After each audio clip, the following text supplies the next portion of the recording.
Hey guys, how are ya? Today, we're gonna do a little something different. It's raining out, icy out, it's just a really crappy day. So what do you do on a crappy day? You bake. You cook, right?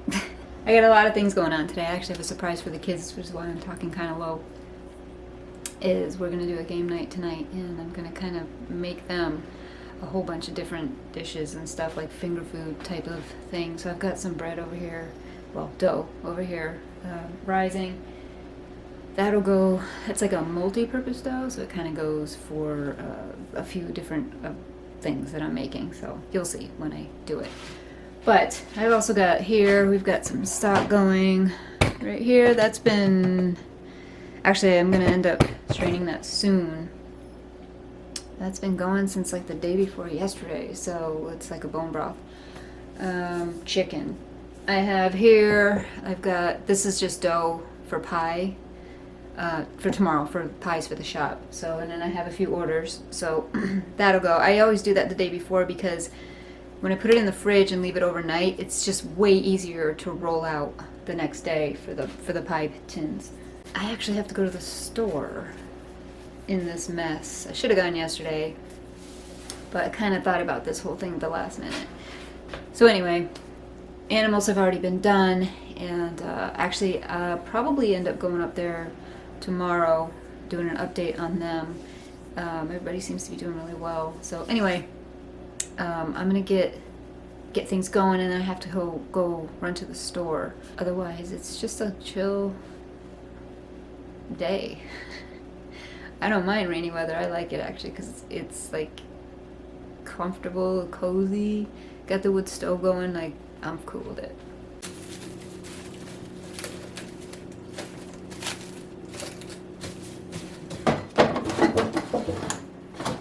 Anybody else like where you have to like clean up right after what you're doing because you don't like mess? All right, taking a little detour. I was gonna freeze the right there, the bone broth, but I don't have any more freezer space because I usually freeze them in like a muffin tin, a jumbo muffin tin, which gives you about a cup. So you can freeze them in cup sizes and then just kind of pop them out when you need them. But I don't have any more space because I've already got a ton in there for turkey and chicken. So enter canning. We're gonna can today. So I've got to get like a bunch of, let's see here, jars. This entire area up here is like full of mason jars. Hi, I'm in Emily's way. Alright, so now what's going on right now is I am heating this up. This is just the water that's in the pressure canner. That has to just come up to temperature so you're not sticking like jars, hot jars into cold water. So it's just warming up.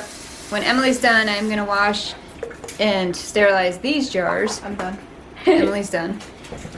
These are the 16-ounce mason jars, and I actually like these for stock better because I don't like to use the big ones because there's not many recipes that I make that use that amount at once. And I don't like to like thaw it and then use it and then stick it in the fridge because sometimes it doesn't get used and that's waste. It ends up going to the pigs. So so I guess it's not technically a waste, but I still would rather eat it. So I like these. I think I'm getting better when it comes to canning. I used to be so afraid of it because, you know, botulism and stuff, so it used to like really make me scared. And I go like by the book and stuff, but I think I'm starting to loosen up a little.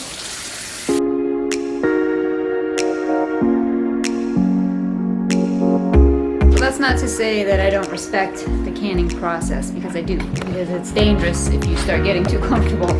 All I mean is that I'm getting more comfortable with canning and trusting that I'm doing it correctly.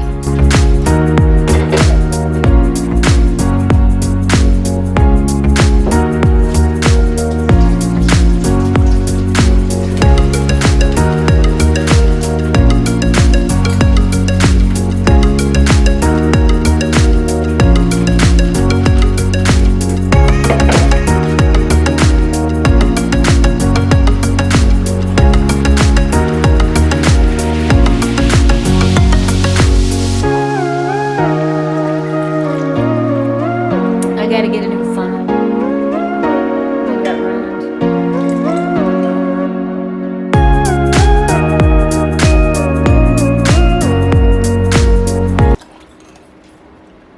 So this stock, guys, is just chicken stock. There's nothing else in it. It is maybe got some salt and pepper from when I cooked the chicken. So what I did is reuse the chicken in whatever way, roasted. In this case, it was roasted. And then once we're done eating, I pull all the rest of the meat off the bones, save that, and then put the bones, the whole carcass, in a crock pot. And I let that simmer for at least like 48 hours, usually about 48 hours, sometimes a little bit longer. And then you get this. So, but I don't add anything to it. I don't add any vegetables to it because I use chicken stock for so many different recipes that I like to be able to have that wiggle room with flavor, with what's in it. So I can always add seasoning later when I'm making the recipe. This I just like to have plain, so that way I don't have to worry about it. Alright, not quite enough to make one more, so we've got 1, 2, 3, 4, 6 pints, and this one will end up going in the fridge and I'll use it for dinner. So what you do now is, turn you around here, make it easier to see, is we're going to make sure all the head space is correct, which is about 1 inch. And if it's not, I just take a little spoon and kind of spoon out.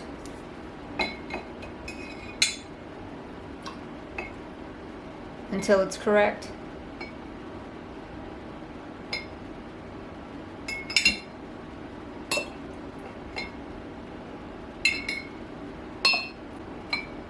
So this one doesn't have enough, so I'm actually going to take some from this and put it in here.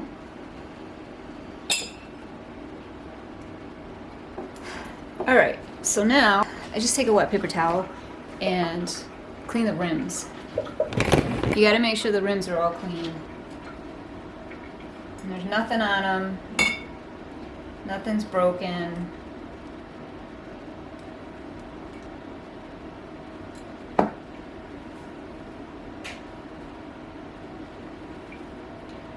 That's hot. Alright, so it looks like this one actually has a little chip on it. Teeny tiny, and I don't trust that, so I'm going to change that jar.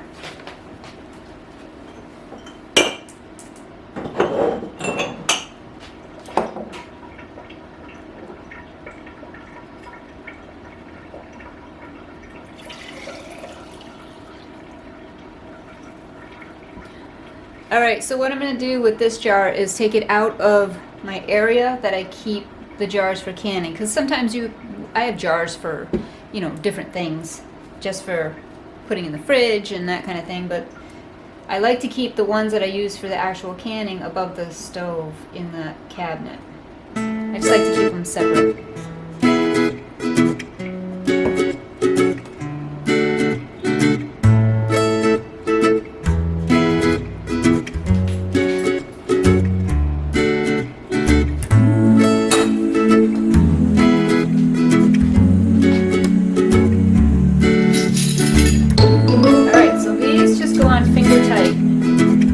Don't over tighten them.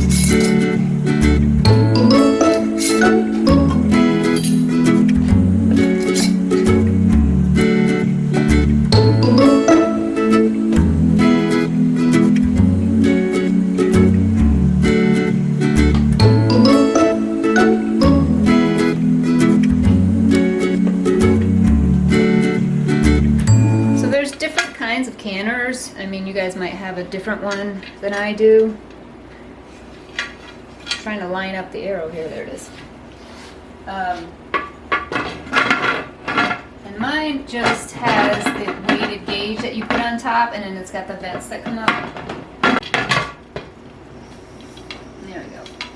You can already hear it starting to come out. So this will come to a boil, and when it does, this steamer vent back here is going to pop up and that will let extra steam out, you know, so you don't explode. But the steam, you can see it popping out here a little bit. It's going to start coming through there. And when that starts to be consistent for about 10 minutes, then I'm going to put the weight on it and leave it there. And this process is for 20 minutes. So now we wait. Can you guys see that? Where is it? Right there, the steam coming out.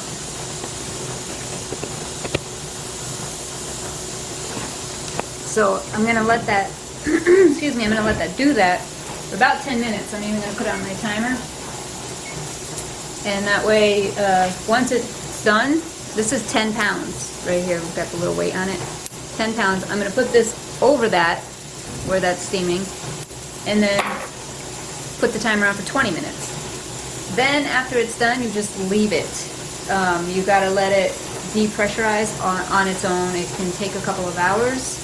I made the mistake once when I was first learning to can, and I shut it off, and then I took the lid off immediately, and it just like, and I had spaghetti sauce, I think it was, in there, or tomatoes or something, and they just, the siphoned all over the place. So yeah, I was like, what just happened? I didn't realize that you had to keep the lid on until the pressure is completely gone. So, lesson learned. This particular one does not have a gauge. You'll see a lot of pressure canners that have a gauge on it, so you can kind of see, or you can see where the pressure is. I just wait a couple of hours, and there's no more steam coming out. There's nothing coming out of this vent.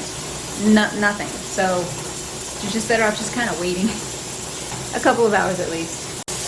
All right, the timer is going off. So now I gotta put this on here. I always get nervous because that's a lot of steam. That's hot coming out of there. So I'm gonna use a pot holder just to kind of block that a little bit. There we go. So what's gonna happen with this now is the steam's gonna build up, and it's gonna start making this thing jiggle. And when that starts to happen, I pay attention to how much it's jiggling. It should just kind of jiggle a couple of times here and there. It shouldn't be like a constant, like a radical kind of jiggle. So once it starts to jiggle, then I'll pay attention to it, and I'll adjust the heat according to that, just to kind of keep it at a level, nice jiggle. Jiggling. So once it starts to do that, that's when you set your timer for 20 minutes. Now I'll just pay attention to it. It's doing a nice steady jiggle right now, but it can get like out of control a little bit. So I'm going to watch it and then adjust it as I need to.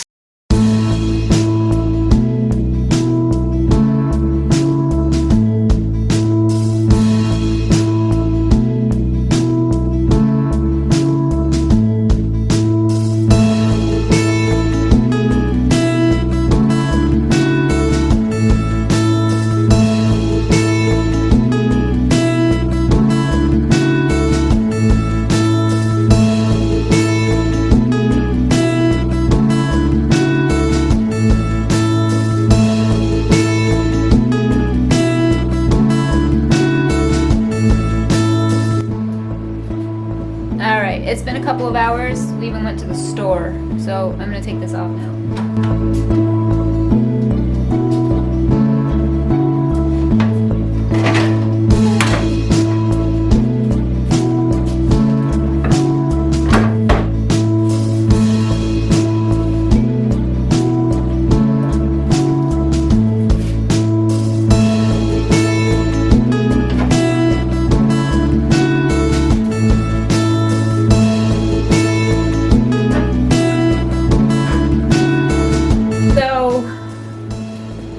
That's done. Oh, by the way, when you take the jars out of the canner, put them on the counter, leave them there. Don't touch them for, I mean, it says at least 12 hours, but I leave it till like overnight. I'll just leave it until tomorrow. Not move them, not touch them, nothing. Just leave them there. Now, I am making all of the little finger food thingies for dinner, along with the game night the kids don't know about yet. So I am making this is a barbecue chicken, what is this? Barbecue chicken sliders. So you can see that it's done. I'm just waiting for the rolls to rise so that I can bake them and then put all that together. I'm also making a marinara sauce right here. And that is for the garlic knots that I made. I'm also waiting for those to rise. And then I'll bake them. What else? I'm making a chili cheese dog. I made the dough to put around the dogs, the hot dogs. So anyway, I am making those. I cut them in half and I wrapped them. So I have to bake those off, actually, just reminding myself to turn the stove on. And I'm making chili to go with it. So I'm making a turkey chili, and it's just ground turkey and onions and, you know, stuff you put in chili. So I think the kids are going to be excited about this. I think we're going to play like Uno, and my favorite board game is Sorry. So we might play that, and then regular cards, so like Goldfish, that kind of stuff. So, alright, I'm going to get back to work.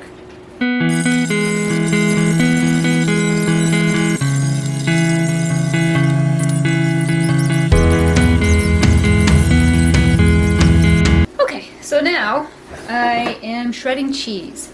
So I like to get, and I gotta get it, I think it's in the fridge. I like to get the big blocks of cheddar cheese, mozzarella cheese, and then shred them myself. And the reason for that is the bagged cheese comes with a filler in it, and it's to stop it from caking or sticking together. And I can't remember the name of it. I think it starts with a C. But I'm just not fond of it, so I would prefer to shred my own. It's cost efficient because you're shredding an entirely big block of cheese that costs like, $6 or $7 versus getting a whole bunch of smaller ones of bags of like with like 2 cups in it, and you'll pay like $4 for that. So I just like doing it this way. So while the chili is cooking, and I gotta put the rolls in the oven, I'm gonna go ahead and shred this cheese.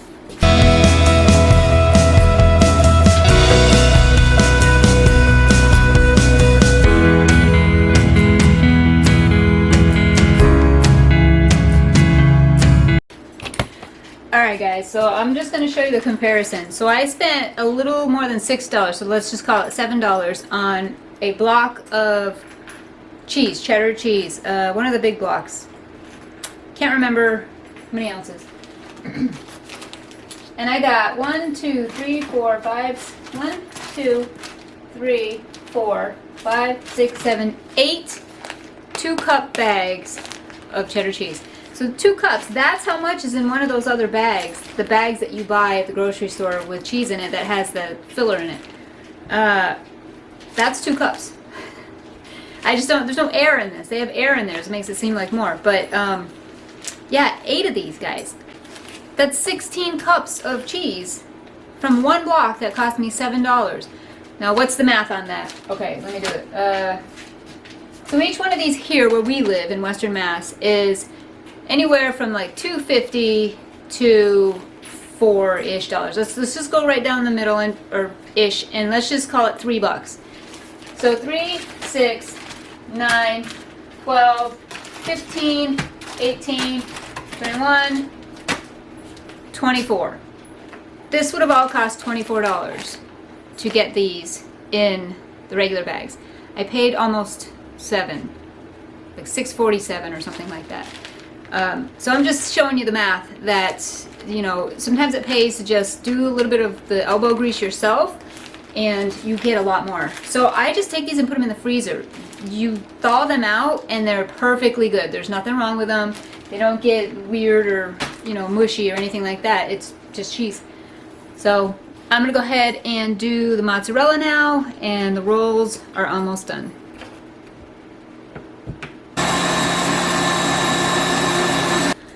So there you have it, guys. I mean, that took me all of maybe 10 minutes to do everything.